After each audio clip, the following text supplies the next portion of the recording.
சில ஸ்டாக்ஸ் நம்ம இப்போ பார்த்துருப்போம். இல்ல 2020ல வந்து இப்போ 5 இயர்ஸ்க்குள்ள 5 மடங்கு, 10 மடங்கு இன்க்ரீஸ் ஆயிருக்கும். சில கம்பெனி வந்து டிவிடெண்ட்ஸே பே பண்ணாது. அதெல்லாம் தான் வந்து குரோத் இன்வெஸ்டிங். ஸோ குரோத் இன்வெஸ்டிங்னா என்னதான் இந்த வீடியோல பார்க்க போறோம். ஸோ குரோத் இன்வெஸ்டிங்னா, நீங்க வந்து ஒரு கம்பெனில இன்வெஸ்ட் பண்ணும்போது, நீங்க நெனச்சே பார்க்க முடியாத அளவுக்கு அது இன்க்ரீஸ் ஆயிருக்கும். அது எப்படின்னு பார்த்தீங்கன்னா, ஒரு ஆ நீங்க ஒரு கணக்கு வச்சிருப்பீங்க. ஆனா அது வந்து பல மடங்கு இன்க்ரீஸ் ஆயிருக்கும். ஸோ என்ன ஆக்சுவலி குரோத் இன்வெஸ்டிங்னா, கரண்ட் இன்கமோட நம்ம ஃபியூச்சர் இன்கம்ம கால்குலேட் பண்றது தான் குரோத் இன்வெஸ்டிங். ஸோ இப்ப வந்து நீங்க இன்ஃப்ளேஷன்லாம் பீட் பண்ற மாரி இருக்கும். இப்போ 1,00,00,000 இந்தியன் ரூப்பீஸோ இல்ல இப்போ $10,000 வந்து அடுத்த 10 வருஷத்துல $1,000 இருக்குது. அதோட வேல்யூ வந்து $700 $600 மாறிடும். ஸோ இதுதான் வந்து இன்ஃப்ளேஷன் சொல்லுவாங்க. இத உடைக்கிறதுக்கு தான் நம்ம வந்து இன்வெஸ்ட் பண்றோம். ஸோ இன்வெஸ்ட் பண்ணும்போது நம்ம அமௌண்ட் வந்து க்ரோ ஆகும். ஸோ அந்த டைம்ல வந்து நம்ம ஃபியூச்சர்ல கொஞ்சம் ஃபினான்ஷியல் ஃப்ரீடமா இருக்கலாம். ஸோ குரோத் ஸ்டாக்ஸ்னா என்னன்னா, ஃபாஸ்ட் ரெவென்யூ குரோத்ன்னு சொல்லுவாங்க. இந்த ஏர்னிங்ஸ் வந்து கொஞ்சம் ரொம்ப ஃபாஸ்ட்டா இருக்கும். அப்புறம் வந்து டிஃப்ரெண்ட் ஸ்டாக்ஸ்லாம் இருக்கு. இன்னோவேட்டிவ் ப்ராடக்ட்ஸ்லாம் இருக்கு. மார்க்கெட் வந்து ரொம்ப எக்ஸ்டேண்ட் பண்ண முடியும். அப்புறம் ப்ராஃபிட்ஸ திரும்பி நீங்க ரீஇன்வெஸ்ட் பண்ணீங்கன்னா, இன்னும் வந்து நீங்க அதிகமாவே நீங்க அந்த குரோத்த பார்க்க முடியும். ஸோ எக்ஸாம்பிள் அந்த மாரி ஸ்டாக்ஸ்லாம் ரீசென்ட் டைம்ஸ்ல என்னன்னு பார்த்தீங்கன்னா, Nvidia, Amazon, Tesla, Meta, Microsoft, Shopify. So இந்த கம்பெனிஸ்லாம் வந்து பார்த்தீங்கன்னா, ரொம்ப ரேப்பிடா குரோத் ஆகும். பிகாஸ் இன்வெஸ்டர்ஸ் வந்து அது வந்து நம்புறாங்க. அது வந்து ஃபியூச்சர் குரோத் இருக்குன்னு சொல்லி நம்புறனால, அதோட ஸ்டாக்ஸோட வேல்யூ வந்து பார்த்தீங்கன்னா, நீங்க நெனச்சதோட ரொம்ப இன்க்ரீஸ் ஆகும். ஸோ இன்வெஸ்டர்ஸ் ஏன் வந்து குரோத் ஸ்டாக்ஸை வந்து விரும்புறாங்கன்னு பார்த்தீங்கன்னா, ரிட்டர்ன் வந்து ரொம்ப அதிகமாக தரும். டிஃப்ரெண்ட் இன்னோவேஷன்ஸ் வந்து அதில் பண்ணுறனால ப்ராஃபிட்ஸ் அதிகமாக இருக்கும். அதே மாதிரி காம்பவுண்டிங் வந்து நல்லா ஒர்க் ஆகும். ஸோ ஒரு ஸ்டாக்கோட வேல்யூ வந்து நல்லா ப்ரொவைட் பண்ணால் மட்டும்தான் உங்களோட காம்பவுண்டிங் வந்து ஒர்க் ஆகும். ஸோ ஃபியூச்சர் டைம்ஸில் வந்து உங்கள் மார்க்கெட் வந்து ரொம்ப அதிகமாக இப்போ நீங்கள் சில பேர் சொல்லி கேள்விப்பட்டிருப்பீங்க, ஐயோ நம்ம 5 வருஷத்துக்கு முன்னாடி இந்த ஸ்டாக் வாங்கியிருந்தா நம்ம இப்போ பணக்காரனாக இருந்திருக்கலாம், 10 வருஷத்துக்கு முன்னாடி அந்த அமௌண்ட் சின்ன நம்ம வாங்கியிருந்தா இப்போ கனவா இருக்கலாம் அப்படின்னு சொல்லிட்டு. இப்போ அந்த மிஸ்டேக்ஸ் எல்லாமே முடிஞ்சிருச்சு. இப்போ நம்ம கரண்ட்டாக நம்ம பண்ண வேண்டிய வேலையை கரெக்டாக பண்ணணும். இப்பயே நம்ம அந்த தப்பை பண்ணக்கூடாது.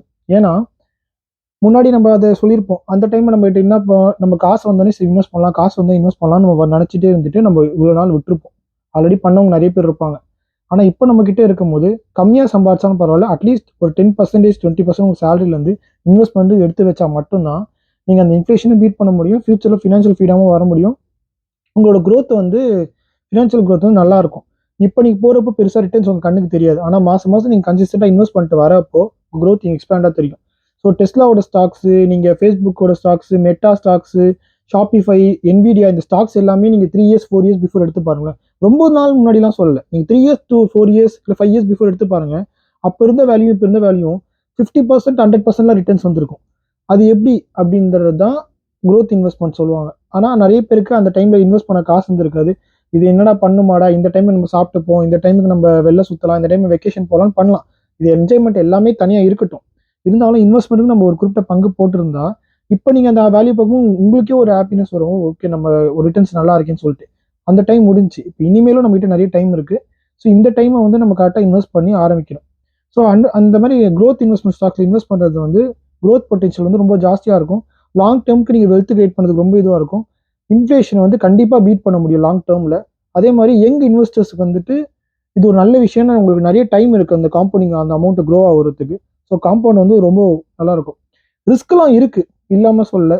சீக்கிரமா உங்களுக்கு பணம் தேவைப்பட்டுச்சு அப்படின்னா உங்களால டக்குன்னு எடுக்க முடியாது. ஏன்னா ஹையர் வாலட்டிலிட்டி நிறைய இருக்கும். சில ஸ்டாக்ஸ்லாம் வந்து பாத்தீங்கன்னா டக்குன்னு ஏறும், டக்குன்னு குறையும், ஒரு மார்க்கெட் கிராஷஸ்னா குறையும், இல்லை வார் வந்துச்சுன்னா குறையும். ஸோ இதெல்லாம் இருக்கும். growth வந்து கொஞ்சம் ஸ்லோவாக தான் எடுத்துக்கும் டைம். இருந்தாலும் அந்த டைம் நீங்கள் வெயிட் பண்ணுற மாதிரி வச்சுக்கிறது தான் வந்து அது ரிஸ்க்குன்னு சொல்ல மாட்டேன். அதை நீங்கள் வந்து இந்த பேஷன்ஸாக அந்த டிசிப்ளினாக உங்களுக்கு இருக்கணும். ஸோ growth என்ன, வேல்யூ இன்வெஸ்டிங்னா என்னன்னு பார்த்தீங்கன்னா, growthனா ஃபியூச்சர் பொட்டென்ஷியல், லைக் ஃபியூச்சருக்காக அந்த ரிஸ்க்குக்காக இது பண்ணுறது, எக்ஸ்பெக்டட் growth வந்து அதிகமாக இருக்கும். வேல்யூனா இப்போ வந்து சில டைம் வந்து ஒரு கம்பெனியோட அண்டர் வேல்யூ பண்ணியிருப்போம், எக்ஸ்பெக்டேஷன்ஸ் வந்து ரொம்ப கம்மியாக இருக்கும்.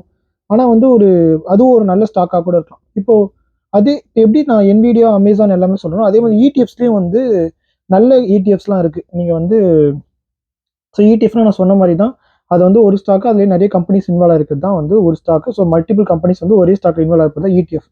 ஸோ ETFலயுமே வந்து லாங் டேர்முக்கு நல்ல பெஸ்ட்டான ஸ்டாக், நல்ல ரிட்டர்ன்ஸ் கொடுத்த ஸ்டாக்ஸ் எல்லாமே நம்ம கண்ணில் பார்க்க முடியும். அதோட ரேட்டும் கம்மி தான், ஒரு ஷேரோட விலையும் கம்மியாக தான் இருக்கும்.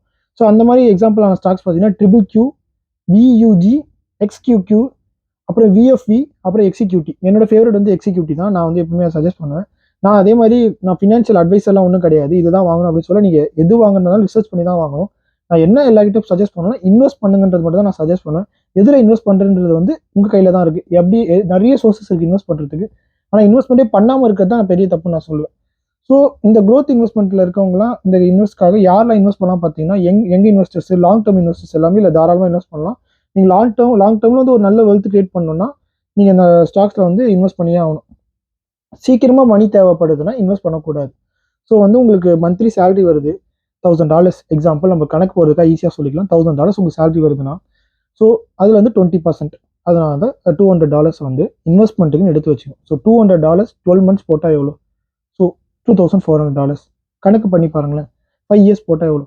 இதுதான் மேட்ரு. நீங்கள் ஸ்மால் அமௌண்ட் போட்டால் கூட மாதத்துக்கு போட்டாலே உங்களுக்கு அதிகமாக இருக்கும். ஒன்றும் இல்லை, ஒரு நாளைக்கு $10 இன்வெஸ்ட் பண்ணணும்னு மைண்ட் செட் வச்சுங்களேன். ஒரு நாளைக்கு $10 30 daysக்கு எவ்வளோ? $300. இந்த $10 நீங்கள் வெளில சாப்பிட்ற காசாக இருக்கும். நீங்கள் ஹோட்டல் ரெஸ்டாரண்ட் போனால் $50 $40 ஈஸியாக செலவு பண்ணுவீங்க.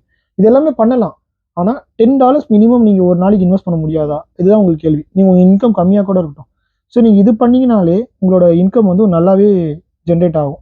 ஸோ அதே மாதிரி உங்களை இன்வெஸ்ட்மெண்ட்ஸ் வேல்யூவும் லாங் டேர்முக்கு வெல்த் கிரியேட் பண்ணும்போது இதாக இருக்கும்.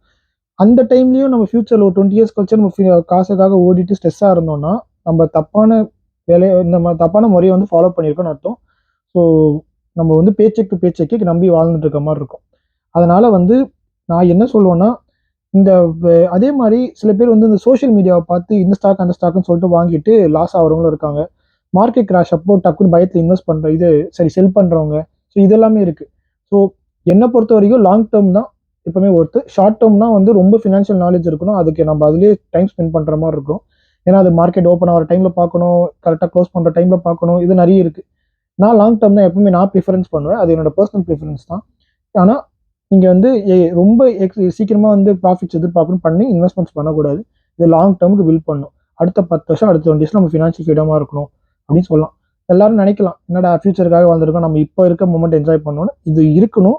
இருந்தாலும் ஃபியூச்சர்லேயும் நம்ம இந்த என்ஜாய்மெண்ட் கண்டினியூ ஆகும் அப்படின்னா நீங்கள் வந்து இன்வெஸ்ட்மெண்ட்ஸ் பண்ணியே ஆகணும். ஸோ இதுதான் வந்து இன்வெஸ்ட்மெண்ட், க்ரோத் இன்வெஸ்டிங். ஸோ எப்பவுமே லாங் டேர்மில் இன்வெஸ்ட் பண்ணுங்கள். பேஷன்ஸாக இருங்க. உடனே ரிட்டர்ன்ஸ் எதிர்பார்க்காதீங்க. கம்மி அமௌண்ட்டாக போனாலும் கன்சிஸ்டண்ட்டாக பண்ணுங்கள். வெல்த் வந்து எப்பவுமே இது வந்து சேர ரொம்ப டைம் ஆகும் தான்.